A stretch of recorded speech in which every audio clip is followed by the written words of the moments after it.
Buenas tardes. Gracias por estar otra tarde, noche o cuando lo podáis ver con nosotros en Taba, en Azaravoz. Ya sabéis que este podcast es para conocer a nuestra gente, a todas las personas que quieran decir algo. Bueno, que quieran decir algo, no sé qué decir más. Queremos saludar al Patronato de Cultura de Fuenlabrada, a ERIA TV, a la Asociación Sociocultural Bubi, a Laura, que es quien concierta las entrevistas. Hola, Laura. Y a Moaba Bioko. Y también a nuestra super vicepresidenta Beatriz Ailín. Hello. Y a nuestro público. Hoy con nosotros tenemos a Auri Lorena Boquesa Avia. Lo siento que te llamar Auri, bueno, me gusta más que Lorena. Sí. ¿Tú han voto? Tu voto. Tenía que haber dicho voto. Da igual, Bueno, da igual. Yo no soy rubio. Ya me lo has dicho más de una vez. O sea que no pasa nada. Pues nada, vamos a hablar con ella, vamos a conocerte. Eres graduada en Trabajo Social, eres máster en Desarrollo Social, o sea, tienes un máster en Desarrollo Social y tienes otro máster en Acción Social Educativa con colectivos vulnerables y luego también eres creadora de proyectos educativos a través del deporte. Vamos a empezar. Te conocemos más bien por tu trayectoria deportiva, porque para nosotros eres por ahora la mejor atleta bubi que hemos conocido. Vamos, que conocemos. Vamos, eres la mejor. Empezaste con el baloncesto. Empezaste en el club baloncesto Fuenlabrada. A mí me gusta el baloncesto. En posición de alera. ¿Cómo te fue la experiencia? ¿Cómo llegaste a jugar a baloncesto? La verdad que, bueno, primero, antes que nada, es un placer estar aquí. También, la verdad. Creo que no lo he puesto tan fácil, pero... No. Pero al final estamos aquí. Y nada, empecé a jugar a baloncesto después de probar sevillanas y ballet. Eso no me lo habían dicho. Porque podía haber empezado por ahí. Empezamos las sevillanas y el ballet. No sé si se empieza por ahí. Y obviamente... ¿no? Me echaron de sevillanas. Le dijeron a mi madre, me invitaron a salir, educadamente. Y luego ya, ¿no? Cuando salí de ahí, mi madre pensó, bueno, pues igual el baloncesto, siempre he sido súper alta, de las más altas de la clase. Y empecé en las escuelas de Puebla, en el Arroyo, cerquita de donde estamos ahora. Y la verdad es que todos en casa hacíamos baloncesto en esa, cuando ya... no sé si empezamos todos a la vez, mi hermano también, y luego cuando vieron mis primos también, ¿no? Entonces en casa se respiraba muchísimo baloncesto. ¿Pero te metieron a baloncesto porque eras un trasto? Porque era alta, por ser alta. Y por, no por ser alto, porque eras un trasto, pues estabas todo el día ahí diciendo, ¡ah, baloncesto! Yo creo que mi madre en esto, la verdad que fue la que quería que hiciéramos deporte. No sé si de manera consciente o inconscientemente sabía que el deporte nos iba a ayudar mucho.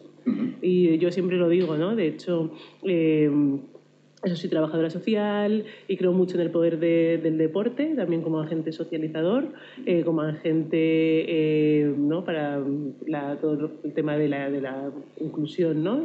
Social. Y fue un acierto meternos a hacer baloncesto. Pues con el baloncesto, claro, conocemos tu faceta de atletismo, ¿no? Pero con el baloncesto esperar, porque esto es chungo. Has estado en el club de baloncesto Fuenlabrada de la posición de alera, como hemos dicho, y luego has estado en el Estudiantes, siendo campeona de liga en la segunda división. Pero es que ahí no queda la cosa, porque tenemos también que ha sido subcampeón, campeona con la selección española sub-16 en el europeo del 2004. Que fue esa experiencia, como fue de llegar, de pasar de Fuenlabrada al Estudiantes y ser seleccionada para las selecciones o como... Desde pequeña empecé muy pronto en la selección de Madrid. bueno, muy pronto, en Alevín creo que fue. Luego ya no, una vez ya empiezas a estar en selección de Madrid, pues te empiezan a ver más para la española. Con 12 años fue la primera vez que me seleccionaron para entrenar con el equipo nacional. Y con 16 sí, fue la primera vez que fui a un europeo. Quedamos campeonas, volvimos a repetir campeonas de Europa en 2010, perdón. Lo tengo aquí apuntado. En 2006, hace muchísimo tiempo de eso, en la categoría sub-18. Y la verdad que teníamos una selección súper buena, entonces siempre nos metíamos en semifinales. Esa en Eurocopa, pero luego también fuiste subcampeonas en 2005. Sí, sí. Fui 2 veces campeona de Europa, una subcampeona, cuartas en un mundial. Que esa fue la que más dolió. Sí, esa dolió un poquito, la verdad. Pero siempre nos metíamos en semifinales. Porque, claro, tú no eras consciente, tú, claro, eras adolescente. Pero te imagínate eso como... Si hubiesen dado bombo, como hubiese sido en el mundo de llegar y decir, no, es que tenemos ahí una jugadora de baloncesto aquí, ¿qué tal? ¿Qué esto? ¿Qué...? No, a ver, en categorías inferiores es un poco... sí que... Bueno, salimos en la Gigantes, ¿no? En el periódico este Gigantes de vez en cuando. Aquí se hacían en las galas de deportes. Eran, diría, ¿no? Las hacían como así, como más a lo grande de lo que se hacen ahora. Una vez yo era pequeñita, también me vino Manolo Lama a entrevistarnos y tal.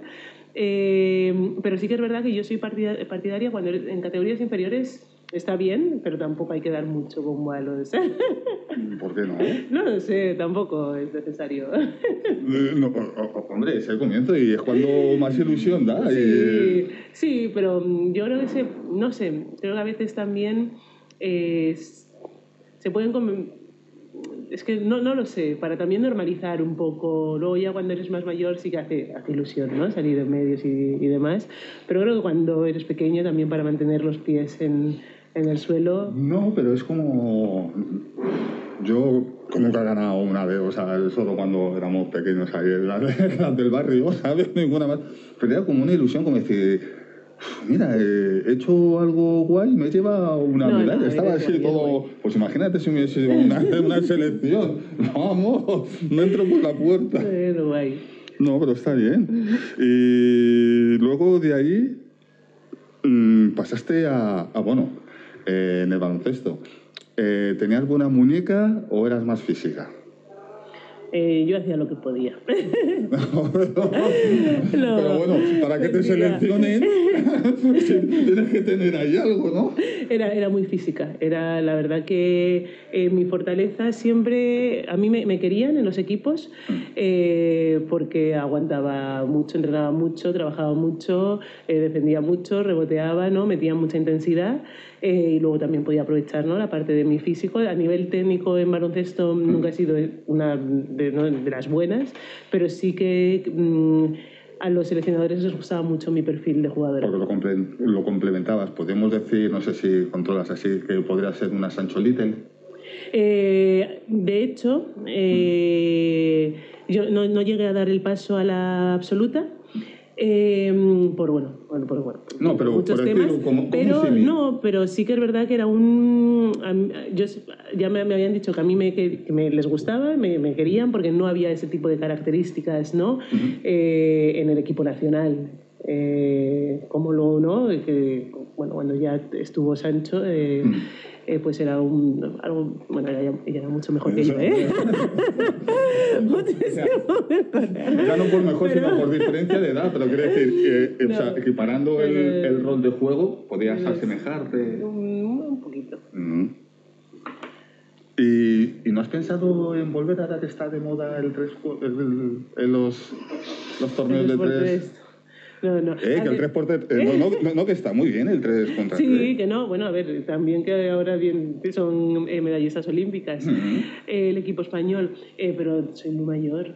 Yo ya no puedo... Como que eres muy mayor. Soy muy mayor, yo ya no puedo seguir dedicándome al alto rendimiento. Viendo y te puedo decir la media de edad que tenían las chicas que jugaron en el Olímpico. Bueno, porque estaba yo jugué con Sandra Gravide en el Estudiantes, la verdad, 40 por 40 tacos, pero yo a día de hoy yo no puedo seguir en alto rendimiento. No porque... bueno, a ver... no voy a decir porque no quiera, pero también parte ya me ha llegado. Yo considero que desde los 12 años soy deportista profesional. Y son muchos años. Y mi cuerpo está, pues, como está. Como que ya has dicho basta. ¿Qué es lo que más te gustó de esa época, de la época del baloncesto?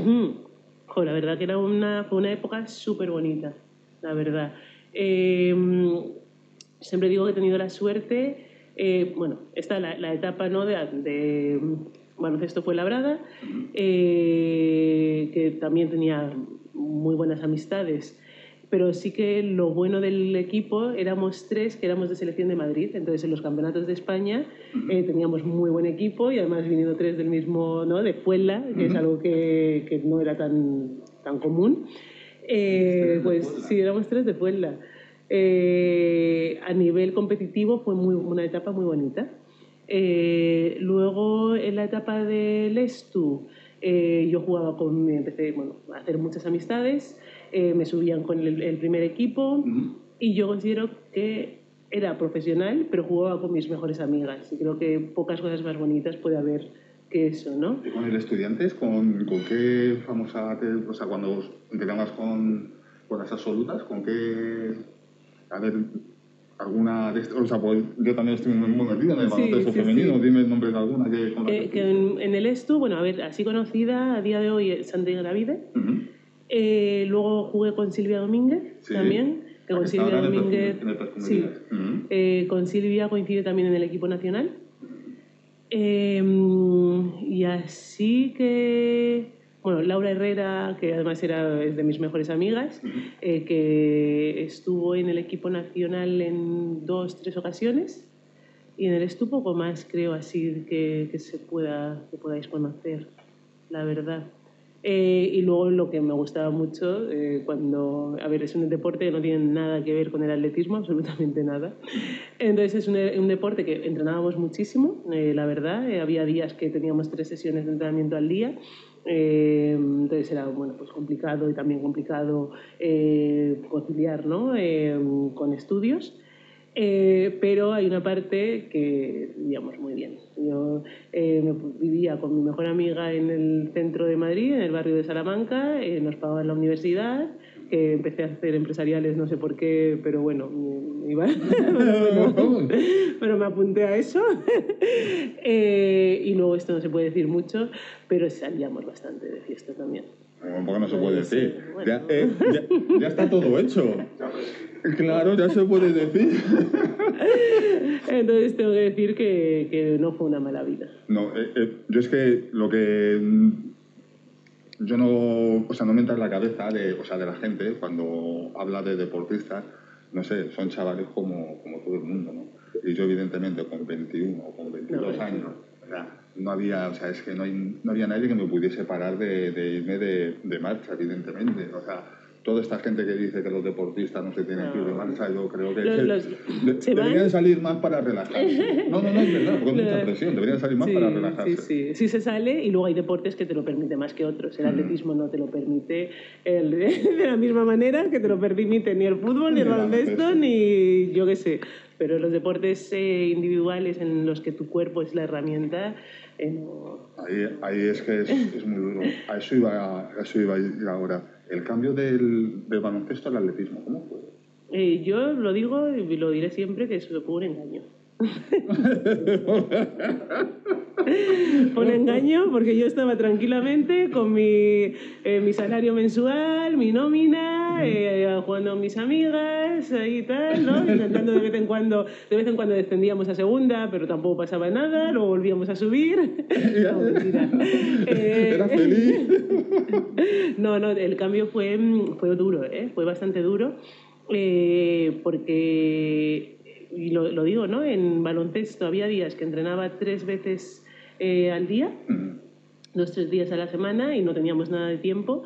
Y luego cuando me cambié al atletismo, pude, ¿no? Empecé a estudiar, me cambié a trabajo social, iba por las mañanas a clase, no doblaba en la primera etapa, luego ya en mi etapa en Suiza sí que doblaba. Pero es que un entrenamiento de atletismo no tiene nada que ver con tirar a canasta. Yo lo siento mucho, con jugar a baloncesto. Además que estuviste en la Asociación Deportiva Maratón. Yo estuve a punto de apuntarme, sí, porque tenía unos amigos, o sea, yo es que he hecho muchos deportes, como decía mi profesor de kickboxing, sabes de todo, pero malo de todo, ¿sabes? O sea, como que tú practicas todo, pero que no tienes... Y claro, yo seguía a unos amigos míos y pues ese año pues les dio por el atletismo y empezaban, apúntate. Es que me parecía muy duro. Cuando me encontraban los entrenamientos que hacían, yo dije, no puedo hacer eso. Yo no soy de las que más vomita o más había vomitado, pero hay compañeros que cada entrenamiento duro, entrenamiento de terminar vomitando. Pero sí que es verdad que, lo digo medio de broma, medio de verdad, medio de broma, ¿eh? No sé. Pero también es un deporte en el que aprendes tanto de ti mismo, te da tanto autoconocimiento. Luego, obviamente, ¿no? Yo soy de las que me gusta hablar, y creo que es necesario hablar de las cosas más negativas del deporte en general, ¿no? Y hay muchas cosas que se pueden mejorar en todos los deportes, obviamente, pero sí, en el atletismo también. Pero luego está la parte de bueno, pues, disciplina, superación personal, intentar, ¿no? Ponerte un objetivo, ir a por ello, intentar conseguirlo, y en ese sentido obviamente no me puedo quejar nada porque el objetivo de ir a unos Juegos Olímpicos con baloncesto, aunque estuve en la selección española hasta los 20 años, pero en absoluta se me quedaba cada vez, ¿no? Es como que me estaba costando cada vez más. Y no sé si hubiera conseguido ir a unos Juegos Olímpicos, si en atletismo lo conseguí. Sí, o sea, en atletismo, o sea, no lo he dicho, ¿no? Pero vamos, que tiene la segunda marca nacional. La segunda mejor marca de todos los tiempos en 400 metros lisos. Fui 2 veces finalista europea, una en 400 y otra en 4x400. Bueno, y 3 Juegos Olímpicos. Que en los Juegos Olímpicos que se hicieron el lío. ¿En cuáles? En los de Tokio. En el 4x400 mixto. Sí, qué mal, ¿eh? Fui finalista olímpica por unas horas. Sí. No, lo podría poner. Casi finalista olímpica. No, sí, eso es, y la parte, ¿no? Fea que también hay en el deporte, hay mucha política. Si no es Estados Unidos, es otro país. Ya te digo que a Estados Unidos, que no, si hubiéramos sido nosotros los que hubiéramos cometido la infracción, no sé cómo decirlo, ¿no? Sino que no estaban en la línea, ¿no? El error, no estaban en la línea en la que tenían que estar. Si no hubiera sido, si hubiera sido otro país... los hubiesen, sí, pero son países. Sí, total. Yo decía lo de la dureza del atletismo porque yo, para mí, los 2 deportes más duros que he conocido ha sido el atletismo, que dije que no lo iba a practicar, y el ciclismo, que ese lo llegué a tocar. Y ya lo dejé una vez que me fui a montar en bici con mis amigos, ahí no sé de lo que... Y me dieron 5 pájaras. No, en serio, eso. En la vida lo he pasado tan mal y ya dije, ya no voy a hacer nunca más esto. Lo peor de todo, somos muchos los que somos masoquistas. Yo me considero una persona, ¿no? que hace la prueba de 400 metros lisos, que terminas, que te mueres, que vomitas, que no sabes cómo poner tu cuerpo después de cada entrenamiento, tal, y al día siguiente vuelves y lo repites, pero creo que tiene una parte de adicción. Y ahora que ya me he retirado, ¿no? Una de las cosas que me preocupan un poco es cómo voy a seguir dándole a mi cuerpo, ¿no? ese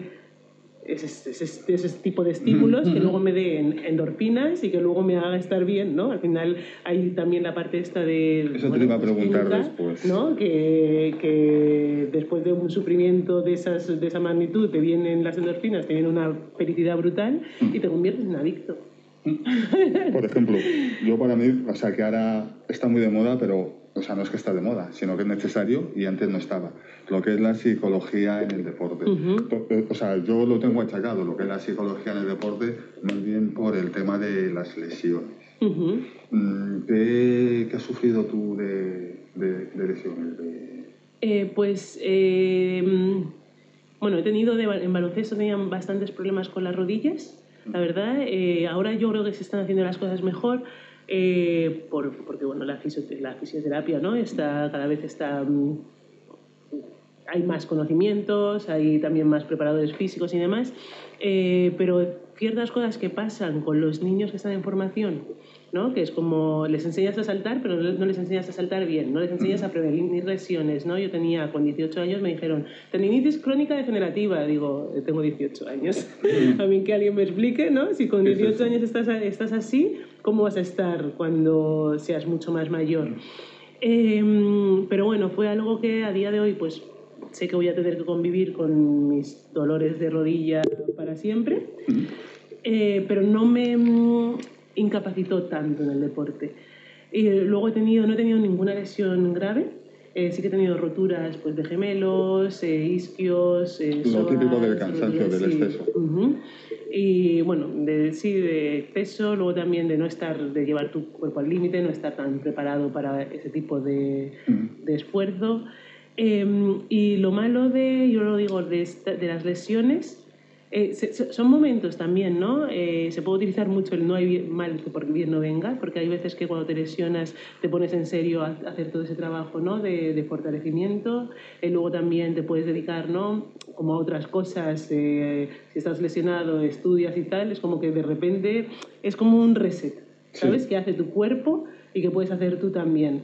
Pero estás lesionado. Pero en tu caso es distinto, porque yo puedo ser un deportista aficionado, me puedo lesionar, puedo tener mi tal, y no sé, a los 2 días se me ha ido otra cabeza, pero tú eres profesional, tú vives de eso. Claro, eso es la diferencia. Lo complicado es cuando no te recuperas bien, vuelves a lesionar. Estar lesionado en un centro de alto rendimiento es bastante complicado porque ves a los otros que entrenan y avanzan y tú no avanzas. No hay ciertas cositas ahí que se hacen bastante complicadas. ¿Y ahí el coco qué te dice? Pues yo tengo que decir que lo he pasado peor yo, en mis casos, en otras situaciones con respecto al deporte, que no con las lesiones. Las lesiones son de verdad, son muy jodidas, sobre todo cuando piensas. Yo sobre todo la etapa que me fui a Suiza en 2017 porque no estaba bien en Madrid, no estaba bien en España, y ahí me empecé a lesionar bastante. Claro, cuando te lesionas por miedos de competir en España o por otras cosas que no son solo lesiones físicas, sino a lo mejor más psicológicas, es cuando es más complicado todo, ¿sabes? A mí me pasaba que había momentos en los que me tenía que repetir mucho, que ya me había recuperado, y me tenía que repetir, no soy de plastilina, en plan de tienes como mucho miedo a volverte a lesionar. Pero sí que tengo que decir que las lesiones no las recuerdo como tan traumáticas. Están ahí, son parte un poco del deporte, y de verdad que pueden ser momentos que te ayuden a aprender mucho también. ¿Y las dietas? El tema de la dieta... Eso sí es tela, ¿no? Más que en la dieta son las restricciones, ¿no? El llegar a un deporte, estar en un deporte en el que prácticamente, sobre todo una persona con mi físico, que tampoco no estaba, mi cuerpo no era para jugar a baloncesto, obviamente no era, para hacer atletismo, mi cuerpo de jugador de baloncesto. Entonces, claro, cuando yo me cambio de deporte y me empiezan a llegar, ¿no? Todos los inputs tienes que estar más delgada, te sobra grasa, cuando yo, ¿no? ¿Cómo se dice? Soy más bien delgada, ¿no? que grande. Cuesta bastante entenderlo. Y para mí el problema ahí es cómo se acompaña, sobre todo a los jóvenes o los niños, para que entiendan por qué tienes que cuidarte la alimentación, que entiendan, ¿no? Sin crear complejos, sin crear inseguridades, sin crear trastornos de conducta alimenticia, ¿no? Porque tú has tenido suerte, porque a ti te ha cogido en una época que ya estaba bien hecho el estudio. No. Yo cuando me voy al centro de alto rendimiento, a mí se me dice que tengo que perder 10 kilos. ¿Y dónde te los iban a sacar? Claro, eso es lo que decía yo, los pude perder, perdí, creo que fueron como 8. Porque yo no entro en si lo necesitaba o no, ¿no? Mi cuerpo de jugadora de baloncesto, con la grasa corporal que tenía, no podía rendir en el atletismo más alto nivel. Pero cuando hablo de esto entro más en el cómo. ¿Cómo le dices a una niña, a una joven de 19 años, ¿sabes?, que su cuerpo no es el adecuado para hacer ese deporte sin crear un trastorno de conducta alimenticia? Y a mí eso sí que me repercutió bastante, porque yo a día de hoy, uno de los que he dejado el deporte, uno de lo que me raya es seguir estando bien. Ahora a veces no me toco y es como mi cuerpo va a cambiar mucho, ¿no? Me veo que cada vez estoy más, bueno, pues más flácida y me agobia. Más flácida, ¿no? Que has cogido algo de peso. No, en los músculos, que pierdo músculo, entonces mi cuerpo ya no es tan fuerte y tan duro, sino un poquito más, y mi cuerpo va a cambiar porque ya no voy a ser deportista de alto nivel, y en eso tengo que seguir trabajando. Y cuando en mi etapa de atleta, a mí lo que me pasaba era que siempre me sentía mal con la comida. Me como una hamburguesa, me siento mal, no me la como, me siento mal. Y eso es un problema. Y ahí es cuando hablo mucho de toda la educación que tenemos que dar a los jóvenes en general, pero a los jóvenes deportistas, para que aprendan a tener una relación sana con la comida, que sepan qué cosas tienen que comer en cada momento, que sepan que si un día te apetece, 1 o 2 días a la semana te apetece comer una hamburguesa, te la comas y no te sientas mal, pero eso es una educación y es una responsabilidad de los mayores hacia los niños, ¿no? Y a mí esto sí que ha sido algo que me ha costado llevar más. Claro, yo pensaba que era, yo te digo, pues yo que soy más viejo que el hilo negro, ¿sabes? Que yo pensaba que ahora en vuestra época que os llegaban y os decían, en tu caso que has dicho, tienes que perder 10 kilos, y os decían, pues tienes que tomar esto y esto. A nosotros, en nuestra época, en la vez que yo he tenido que perder algo de peso, no te lo decían. Sí, a ti te decían, tienes que quitarte, yo menos mal que tenía la suerte, me tenía que quitarme mucho. Pero te decían, tienes que quitarte 2 kilos, vete para allá a ver cómo te lo quitas. Yo creo que en los últimos años también hay más, veo que los deportistas hay muchos que están con nutricionistas. También es un poco lo que yo creo que ha pasado también a lo mejor con la fisioterapia, ¿no? Y demás, que hay mucho más conocimiento, más tacto también, ¿no? Y el tema que he dicho antes, el psicólogo deportivo, que es sí, es una figura fundamental. Sí. Sí, que te he cortado. No, que hay, ¿no?, como más jóvenes que sí que están también siendo proactivos en coger ese tipo de recursos, ¿no? Y hay más información también de por qué es importante la nutrición, yo creo que empiezan ya desde antes también, porque, bueno, estamos hablando de hace 15 años, y yo creo que en los últimos años sí que es un tema que desde que se empezó también a hablar de la salud mental, ¿no? La salud mental en el deporte es un tema que se habla desde hace 3 años, 4, ¿no? Con más normalidad. Y creo que con alimentación, nutrición y demás también está pasando ahora. Hemos dicho que habías estado en el... Pues bueno, yo también. Has estado en el AD Maratón, has estado en Night Running y has estado en Valencia de Remar. De los 3, ¿cuál crees que es el que te has visto más desarrollado? En el que más has disfrutado. Pues realmente se trata de disfrutarlo. Estuve también 2-3 años, no me acuerdo bien, en el Fútbol Club Barcelona, los últimos años de mi carrera, y el año pasado fui independiente con una marca de ropa, Das & Stars. Eso no me lo habían dicho, ¿eh? No, lo digo yo. Ahora, la etapa del maratón fue guay, pero ahí yo compaginaba atletismo y baloncesto, entonces no estaba al 100%, ¿no?, en el atletismo, y está ahí un poquito borrosa.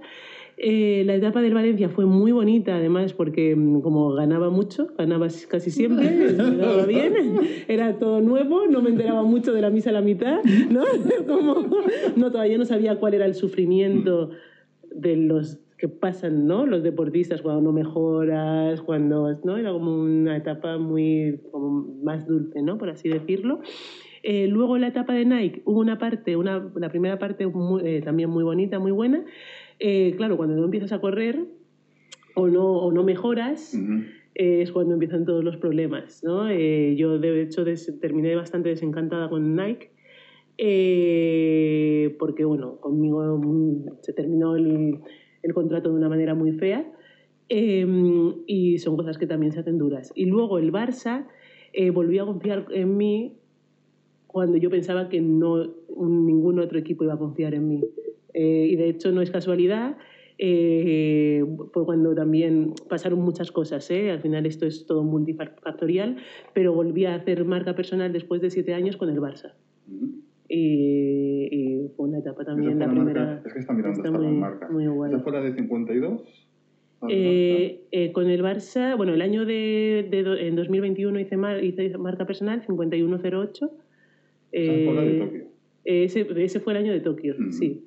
Que lo hice no lo hice con la camiseta del Barça, pero sí que estaba en el equipo del Barça ese año. Y luego ya otra vez, el final no fue tan bonito, porque cuando te lesionas, esto y tal, es algo que, bueno, pues que es una de las cosas, por eso digo que el tema de las lesiones para mí no es de lo más duro. Cosas que son duras es cuando de repente no interesas porque tu rendimiento no está siendo el esperado, eso se lleva complicado. Eso es... Y por ejemplo, sobre todo, perdona que te corte, en un deporte como el atletismo, ¿no? Que si no estás al 100% no estás. En baloncesto, fútbol, otros deportes, puedes tener una pequeña lesión y seguir aportando al equipo, seguir compitiendo. Los deportes individuales son muy desagradecidos. Sí, muchísimo. Absolutamente desagradecidos. Como habíamos dicho, la segunda mejor marca española en 400 metros. Pero luego vamos a decir el palmarés que has tenido aquí en España, porque has sido ¿cuántas veces? Creo que fuiste 7 veces campeona de España al aire libre y 5 años en pista. Del aire libre, ¿cuál es el que más te ha gustado de los campeonatos? Porque ganarlo, o sea, es que no he apuntado todos los años porque he dicho, madre mía, es que son muchos, ¿sabes? Porque son 7, ¿sabes? Pero de esos 7, o sea, el primero, evidentemente. No te creas. ¿No? El primero lo recuerdo, además, lo recuerdo con bastante cariño. Creo que estaba mi hermano y mi padrino también, fue en Barcelona. Pero es que la inconsciencia es tan absurda, es incluso peligrosa, ¿no? Claro, yo como llegué ahí, ganaba fácil, no lo valoras. Yo ahí era jugador, mi primer campeonato de España era en 2009 y yo era jugadora de baloncesto. Entonces no podía valorar, no entendía la dificultad de quedar campeona de España. Suena un poco esto, pero no... Claro, cuando todo empiezas de una manera muy fácil, no puedes valorar, no sabes cuánto cuesta eso. No. Pues para mí el primero no fue bien, ¿no? Pues sí, contenta, pero bueno, que sí, y eso es un peligro. Cuando las cosas son fáciles, no se valoran. O no se valoran igual. Luego que claro, que todas alucinaron, porque dirían, esta chica que nos saca... y que corre mal, que corría fatal, que no sabía correr. No, y que supongo que le sacarías cabeza y media a las demás. En ahora ya, en el equipo de ahora hay un par de... No, soy bastante alta, ¿no?, para correr 400, pero ya hay un par más que también son muy altas. Pero en esa etapa eran más bien pequeñitas, la verdad. Claro, por eso cuando os ponéis en la calle y las compañeras te miraban, o las competidoras te miraban así, pues pensarían, esta me va a ver el culo. Eso es lo que pensarían las otras. Si luego te ven salir sin técnica y sin... No, es que... Claro, ¿qué pensarían? ¿Y esta chica viene de baloncesto? Y corriendo tan mal, de verdad, que es flipante lo cuánto se puede mejorar aprendiendo a correr, ¿no? El que me recuerdo con más cariño cuando me lo dices y pienso en él es en 2013, la primera vez que bajé de 52 segundos y quedé campeona de España en Madrid, en Alcobendas, y estaba también toda mi familia. Fue súper bonito, fue muy guay. Además, pero porque era algo ya pues de 2009 a 2013, ¿no?, que yo estaba persiguiendo, que yo ya había empezado, ya había tenido algunos momentos, ¿no? En 2010, cuando me cambié, quedé tercera de España, cuando decidí de hacer el cambio de atletismo a baloncesto, y ya empiezas a entrenar. Empiezas a ver la dificultad de quedar campeona de España. Sí que es verdad que quedé campeona de España pues 2010, 2011, 2012, pero no bajar, no, sin hacer una marca esto, ¿no? Y una marca que ya está, que quería que fuera importante, que la estás persiguiendo. Pero es que no es fácil, es que estamos diciendo que tú te has quedado en eso, o sea, es que lo que es bajar una décima... No, claro. Y ahí cuando ya conoces lo difícil que es cuando ya lo empiezas a valorar. Y ese campeonato fue muy importante. Y luego otro campeonato, el Campeonato de España de Pista Cubierta en 2021, que hice marca personal después de 7 años y gané el campeonato. Fue en época COVID, entonces da un poco de rabia porque no había gente en las gradas ni nada, pero también lo recuerdo con mucha ilusión después de eso. Y luego tú has notado que te retiraste a los 35 años. Es que esto es lo que me hace gracia, porque he visto varios documentales sobre esto. ¿Qué sentiste el primer día que te levantaste después del retiro? Pues la verdad es que fue curioso. Yo llevo preparándome para esto. Yo me iba a haber retirado después de los Juegos de Tokio, en 2021. En 2020, mi psicóloga fue cuando me empezó a hablar de grupos de deportistas o que se han retirado o que se quieren retirar. Y era algo que, de verdad, que es un proceso tan personal que no lo puedes entender hasta que tú no llegas ahí. Te pueden contar, pero hasta que no llegas hasta que no te estás acercando al proceso de retirada, a tus últimos años, te suena chino lo que te cuenten. De hecho, a mí mi psicóloga en época COVID me obligó, de hecho nunca te dice lo que tienes que hacer, pero me dijo, Auri, ¿vas a ir a este grupo? Me obligó a ir a ese grupo. Y no voy a decir quién fue la persona, luego, ¿no? Luego igual os lo digo, pero ahora mismo no os lo voy a decir. Mi sensación era como, ¿qué necesidad tengo de estar en un grupo de tristes que hablen de que les da pena haber dejado el deporte? Yo no, de verdad, que es que, por eso hablo de la falta de conocimiento, lo dura que es, ¿no? Tú estás ahí diciendo, estos me van a deprimir. Con estos tristes que siguen aquí hablando del retiro, de tal, y no entiendes de verdad qué significa. Luego ya, en 2021, que yo me quería retirar, pero claro, me había costado mucho llegar a volver a hacer buenas marcas. Y también es un proceso muy difícil, ¿no? Que es, yo pongo el ejemplo, imagínate, un músico que le dicen a los 30 años tienes que dejar de hacer música. O alguien que escribe. Es muy difícil de entender, sobre todo algo que te ha gustado y que has empezado a hacer desde niño, ¿no? Entonces yo desde 2021 hasta 2024 que me retiro hice ese proceso de retirada. Pasaron cosas de por medio. En 2022 me llevé la mayor desilusión de mi vida con el deporte por culpa de mi federación. Entonces fue una etapa muy, muy rara, muy rara, también muy difícil, pero que luego, bueno, pues acepté y mi objetivo era, bueno, pues intentarlo. Digo, voy a intentar ir a los Juegos de París, voy a entrenar para ello. Mi cuerpo se estaba ya lesionando más, que cuando tu cuerpo se lesiona es porque tu mente te está diciendo, mira, sabes, ya la hora, pero yo necesitaba terminar con la sensación de lo he intentado, ¿sabes? Cuando no consigo, me lesioné el año pasado en varias ocasiones. Creo que sé que suena un poco, a lo mejor incluso prepotente, pero estoy bastante segura de que si no me hubiera lesionado, hubiera conseguido ir a los Juegos Olímpicos.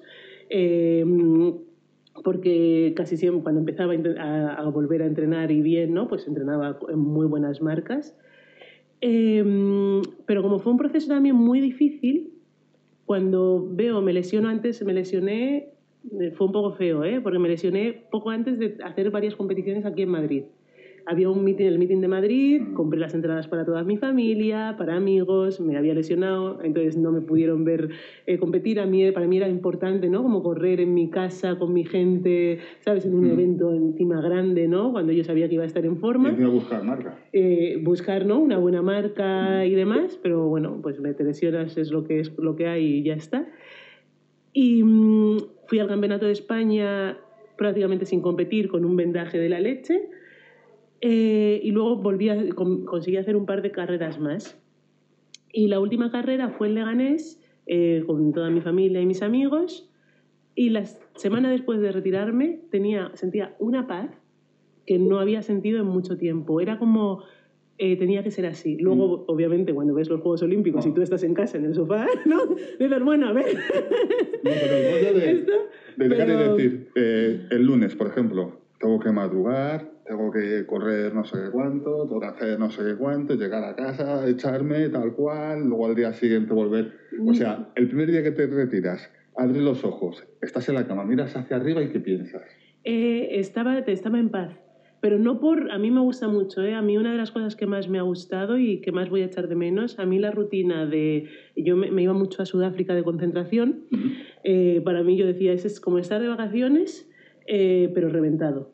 ¿Sabes? A mí la rutina de me levanto, entreno, como, duermo, leo un poco, entreno, ceno, tal, me encanta. Es era como mi vida ideal, porque me gusta entrenar, me gusta superarme, entonces no era paz por ya no voy a volver a hacer esto, era paz por mi carrera deportiva ha sido como tenía que ser. Y he terminado aquí con mi familia porque tenía que ser así. No sé bien cómo explicarlo, pero era una paz de aceptar que esto tenía que ser así. Y así, que se ha acabado y se ha acabado así porque es así. Y es raro, porque como digo, ¿no? Los 2 últimos años ha habido en el deporte... El atletismo es un deporte bastante injusto. Hay muchas veces que las federaciones toman decisiones aleatorias dejando a gente fuera que se merece ir a los campeonatos y es muy difícil de aceptar, sobre todo en un deporte tan complicado, ¿no? Y tan difícil y tan mal pagado. Esa es otra, porque si no te llamas o Usain Bolt o puedo decir mil nombres así de tíos mega famosos, no te sale rentable. Si no eres medallista olímpico, yo pondría, ¿no? Un medallista olímpico, finalista. Es que tampoco. Podemos poner el caso de Lino, saltador o de Niurka, y da igual, han sido medallistas y no, o sea, es que tienes que ser... Sí, para ser top y poder vivir como toda la vida de tu deporte tienes que ser... Usain o cosas así, si no, no puedes. Más, si no, no, pero las becas no son... Yo creo que ya metidos en niveles de medalla olímpica ya es otro rollo. No solo por las becas que puedas tener, sino por la repercusión, por los sponsors que puedes conseguir, ¿no? Después, pero bueno, pero aún así... Pero a nivel nacional está bien remunerado, no voy a que digas, ¿está bien remunerado? Una medalla de oro en España... No tengo ni idea ni siquiera de cuánto es, porque ni siquiera lo he mirado. Pero supongo que las becas no están mal. Pero no, al final lo que pasa con el atletismo, en este tipo de deportes, que tú tienes que ir mendigando en diferentes ámbitos, ¿no? Tú tienes la beca de hecho, incluso hay becas, son muy pequeñitas, pero incluso hay becas de Fuenlabrada, ¿no? Si tú tienes beca de Fuenlabrada por ir a campeonatos internacionales o conseguir medallas, la beca de Madrid, la beca de la federación, luego tu sponsor, ¿no? Vas como picando, entonces puedes tener algo que esté relativamente bien. Si te lesionas, no tienes nada de eso. Eso es lo que es tan cruel y tan dramático. ¿Sabes? Cuando la gente se piensa, ¿no? Por representar a España en unos Juegos Olímpicos, es como no ganas dinero por representar a España en unos Juegos Olímpicos. No. A no ser que traigas un metal, no ganas nada. Y puedes haber representado ese año a tu país en alguna competición y que el nivel de lo que has conseguido no sea suficiente para conseguir beca. Entonces es muy complicado de entender y a nivel económico, pero lo bueno de eso, tiene su parte positiva. Antes había muchísimo deporte, muchísimo dinero en el atletismo, hace muchísimos años, yo no estaba en esa etapa, y la gente no estudiaba y no se formaba. Entonces, cuando te retiras, ahí sí que estás bastante jodido. Ahora tenemos muy, muy presente que tienes que formarte. Sí. Que tienes que estudiar, hay incluso atletas muy buenos, ¿no? Están estudiando carreras increíbles, hay muchos estudiantes de medicina, de ingenieros, gente que trabaja jornadas de 4 horas, entonces ya te estás preparando también para el golpe de realidad que es cuando te retiras. Luego, otra pregunta ya que has entrado en eso, bueno, estas ya van distintas, estas ya son las chungas. Estas que me llaman mucho la atención, ¿no? Hemos hablado de las frustraciones, de las lesiones, de la primera medalla. Bueno, esta te la voy a hacer final porque es muy emotiva. Bueno.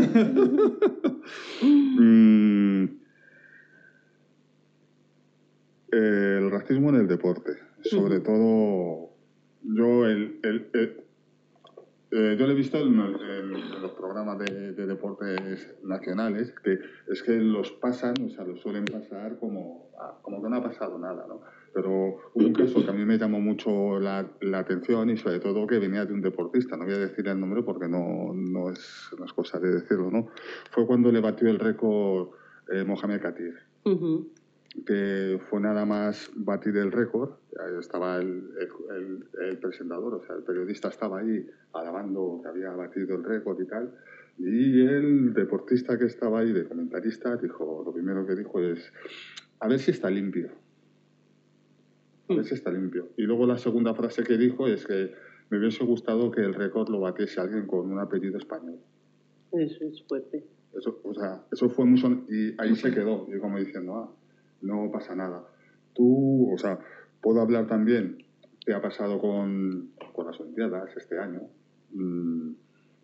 Cuando salieron, por ejemplo, o sea, es que no voy a decir el nombre, pues un presentador muy famoso y me pareció muy triste. Me lo dices. No, que me pareció muy triste lo que dijo, ¿no? Porque, o sea, digo lo de racionalizar, o sea, lo de racializar, por eso, ¿no? Pues lo que llegó, que salió el país de Myanmar y de Sri Lanka. Y lo primero que dijo es que eran Birmania y Ceilán. Yo tengo aquí, por ejemplo, nuestra vicepresidenta que es joven. ¿Tú sabes qué país es Birmania? ¿Has oído alguna vez hablar de Ceilán? No. O sea, son países que odian esos nombres. Tanto Sri Lanka, o sea, porque son nombres colonizadores y que les han hecho mucho daño, que por eso ellos han cambiado los nombres. Nosotros tenemos que aceptar que a Holanda ya no se les llame Holanda y se les llame Países Bajos para todo el mundo. Tú oyes aquí la televisión y todos les llaman Países Bajos. Pero en cambio, si tenemos que hablar de Sri Lanka, le tenemos que llamar Ceilán, y si tenemos que hablar de Myanmar, que lo pasaron muy mal, ese país lo pasó muy mal, para que tú le sigas llamando, o sea, Birmania, nombre colonial que ellos odian. Bueno, independientemente a lo que iba. Racializar a los deportistas españoles. Yo, por ejemplo, cuando, en el caso del famoso que hay ahora, Mbappé, cuando hablan de él, dicen que él es francés. Cuando hablan de, no sé, de Bellingham, dicen que es inglés. Pero en cambio, cuando hablas de los tuyos, está el último, Lamine Yamal. Ah, sí, es marroquí guineano. No sé quién. Ah, sí, pero es esto. ¿Qué te parece el tema de racializar a los deportistas españoles?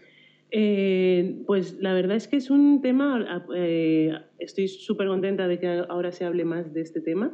Me da la risa, ¿no? Porque cuando se habla tanto de racismo la gente es como, es que estamos hablando mucho de racismo. Pues porque hay que hablar de esto. Y vamos a hablar hasta que no haga falta hablar. Ahí está, pero como a día de hoy hace falta hablar, sí, y ahí es muy peligroso. A mí el peligro me parece cuando gente también con repercusión, ¿no? Dice cosas como, no, eso no es racismo, es clasismo, ¿no? Me repatea mucho porque hay racismo y hay clasismo, pero no podemos... mezclar, no se puede mezclar. Y hay muchos también deportistas, pues negros o no blancos que lo dicen, ¿no? Entonces me parece algo que es peligroso. Y luego, con respecto a lo otro, yo, por ejemplo, hablo siempre de que yo no he vivido situaciones racistas como se viven en el fútbol, sino que a mí lo que se me ha negado siempre es el poder sentirme española. Y es muy difícil de explicar también cuando desde los 12 años, ¿no?, empiezas a representar a un país que es el único país que conoces, ¿no?, a nivel de vivir, ¿no? Yo solo he vivido en España. Y la sensación de no poder pertenecer, ¿no? De no, bueno, pues ni soy española ni soy de Guinea Ecuatorial. Sí, que estamos en un limbo. Y es bastante difícil.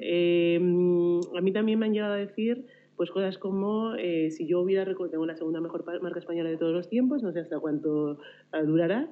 El récord de España creo que va a ser en un futuro cercano muy, muy difícil conseguirlo, por también las deportistas que están ahora detrás, pero a mí me dijeron, es que si tú hicieras el récord de España, no sería récord de España, ¿no? Y eso gente que te quiere. No, gente. Y es como, entiendo lo que quieres decir, pero no procede esto, ¿no? Pero es que, es que yo no lo entiendo. O sea, por mucho que digas tú que lo entiendes, yo no lo entiendo, porque yo nací aquí, he hecho unos valores aquí, o sea... No, sí, pero... Entonces es una putada. Yo creo que sí que es verdad que cada vez hay que hablar más, hay que hablar se tiene que poder hablar de las experiencias personales, sobre todo de los deportistas, de intentar construir, ¿no?, entre todos, ¿no?, un poco como... Bueno, pues para entender qué es el racismo en el deporte, porque lo que digo, ¿no?, para mí mis vivencias no han sido las mismas que las de todo que le tiraban plátanos, por ejemplo, ¿no?, o cosas así. Y entre todos aprender que se puede ser... Porque yo lo que llevaba mal, y lo decía mucho, yo llevaba mal... Digo, bueno, no llevo muy bien que no ser negra para... No ser española, perdón, para los blancos. Pero cuando migrantes, hijos de migrantes o personas también tampoco me permiten decir que yo soy española, ¿no? Y cuando digo española es como, no, reniegas a tus orígenes, ¿no? Y también te señalan y demás, eso también lo llevaba muy mal, ¿eh? Entonces nos falta un poco más de comprensión también, de poder hablar de estos temas y que la gente, que es el principal problema, no se sienta atacada cuando se les señala que están teniendo comportamientos racistas, ¿no? Porque yo algo que suelo decir cuando me llaman a hablar, digo, España es racista, no voy a decir que no pasa nada porque pasa, pero siempre es como que la gente intenta, ¿no? ¿España es racista o no? Sí. Bueno, no somos racistas, es como somos racistas, pero porque el mundo es racista. Sí. Somos machistas porque el mundo es machista, ¿no? Sí. Entonces, no significa que nos estemos señalando y culpabilizando y tal, sino que entre todos tenemos que aprender qué es el racismo para poder... Pero es que los primeros valores son los que, los tendrían que dar los que están en la televisión. O sea, estamos hablando de un deporte que no mira colores, sino personas, ¿sabes? Por ejemplo, el caso de cuando España ganó el Mundial. Fue mundial. Sí. Eso fue muy sonado. Con la Mini, con... No. Vale. No, cuando ganó el Mundial. Vale. Pues se fue todo el mundo a celebrar que había ganado el Mundial, no sé dónde fue, en un sitio donde se concentran todos, ¿no? Y llegó... Es que también es una periodista muy famosa, no voy a decir el nombre, ¿no? Bueno, pues el otro periodista, que era también periodista, estaba aquí diciendo, qué bien ha ganado España el Mundial, aquí hay de todo... Hay españoles, hay ecuatorianos, hay peruanos, y saltó dicha periodista, sujetaron los bolsos. Eso lo has oído, ¿no? No me lo sabía. Bueno, pues puedes verlo. No me lo sabía.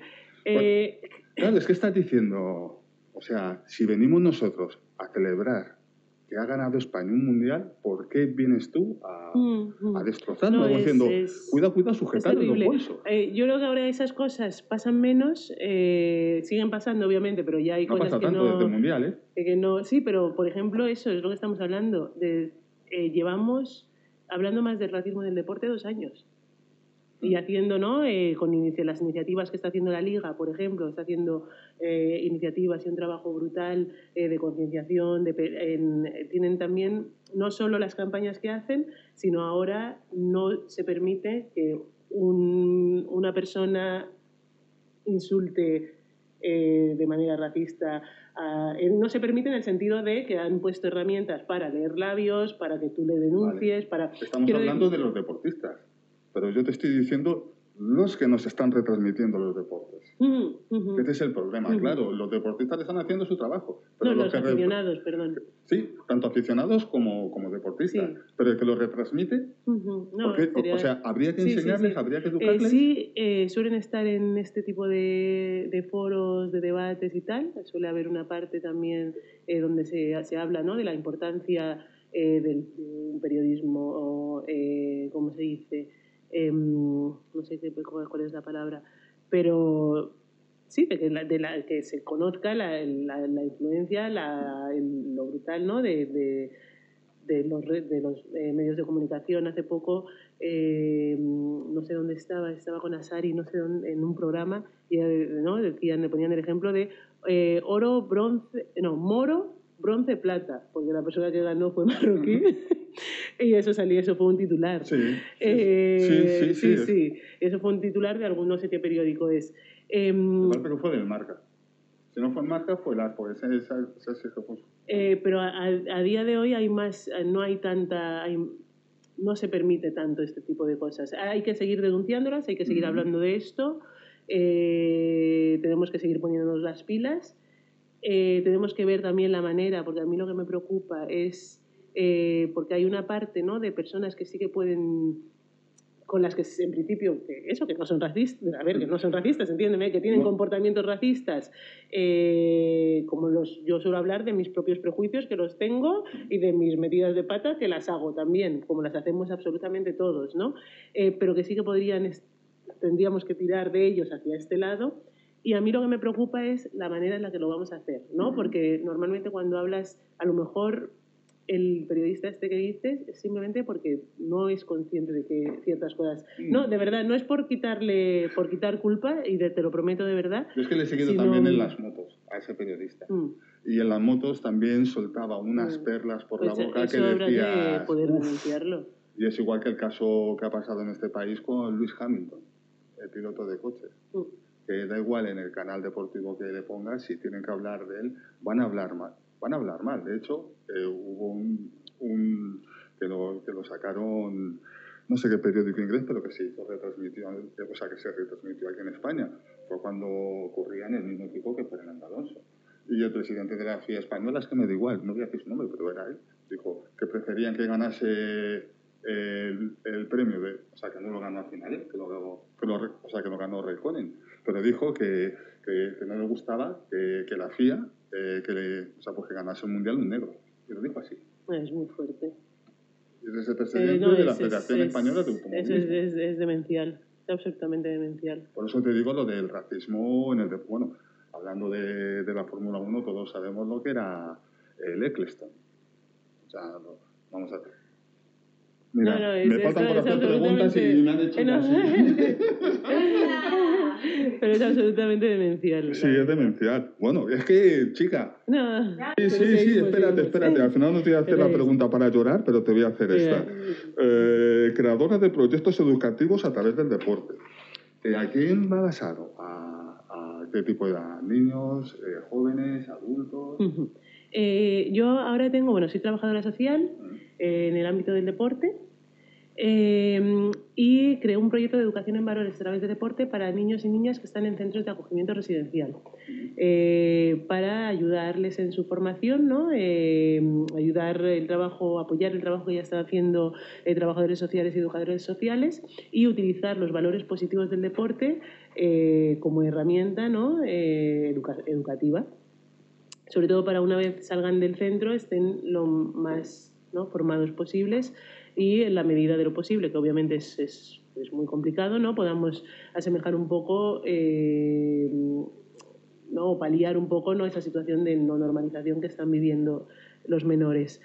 Sobre todo cuando hablo de valores positivos del deporte es por lo que he dicho, ¿no? Hay valores, la gente se piensa que el deporte por sí solo da valores y no es así.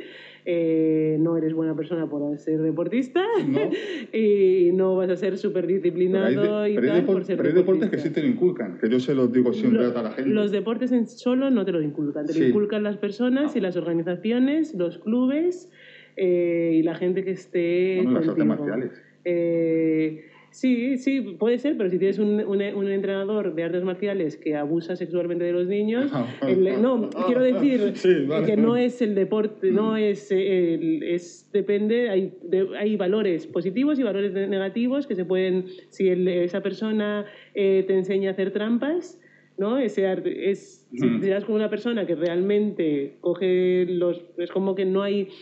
Al final el deporte es un reflejo de la sociedad. En la sociedad hay buenos y malos. En el deporte hay buenos y malos. Un deporte por sí solo no te inculca, incluso con la mejor intención, ¿no? Yo suelo decir, hay gente que no, pero que haga deporte. Si tú haces deporte y no sabes qué tienes que hacer y vas mañana, tarde y noche a correr, no es bueno, ¿no? En plan que hay que tener mucho cuidado y hay que saber que tiene que estar bien prescrito lo que vas a hacer y con gente que sepa y que realmente sea capaz de inculcarte esos valores. Y eso es lo que tratamos de hacer nosotros, ¿no?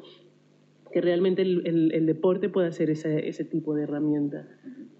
Y ahora ya que me están cortando esta última, ya que te has retirado y esto, ¿qué salsa te gusta más?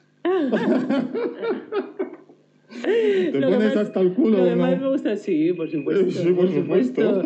Por supuesto, estoy comiendo bastante más. Tengo que seguir haciendo deporte porque si no, no me gustaría que... O sea, que el deporte ya es de forever, porque si no, de aquí de tanta manduca ya me voy por todos lados. Pero yo diría que la salsa de Mónica. Ah, menos mal has cambiado, porque a tu hermano casi le lincho. ¿Por? Porque ha dicho de cacahuete. Pero porque mi padre lo hace muy bien. ¿Ves? Pues el próximo día... Sí, vamos a traer a tu padre y que se ponga aquí el tape, hombre. Pues nada, pues ya me están dando para que sí, no pero es culpa mía. No, es culpa tuya. Sí, fíjate, lo mismo, siempre me faltan, como a todos, preguntas por hacer. Para despedirte, promocionate. ¿Que me promocione? ¿Qué digo? Por lo que quieras. Bueno, a ver, ¿qué digo? Me da vergüenza.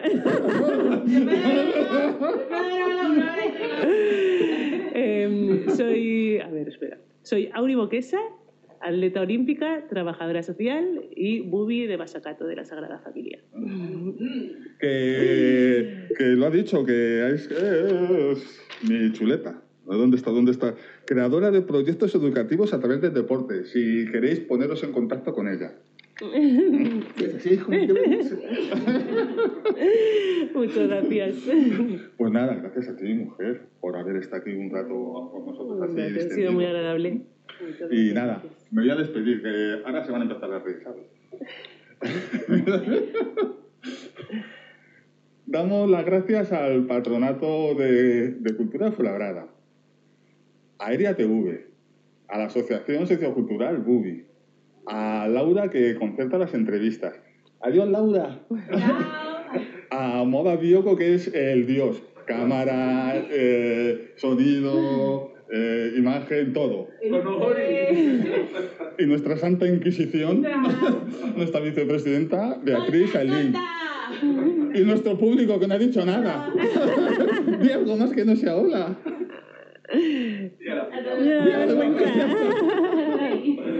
Así que nada, chicos, nos vemos en el siguiente. Chao, chao.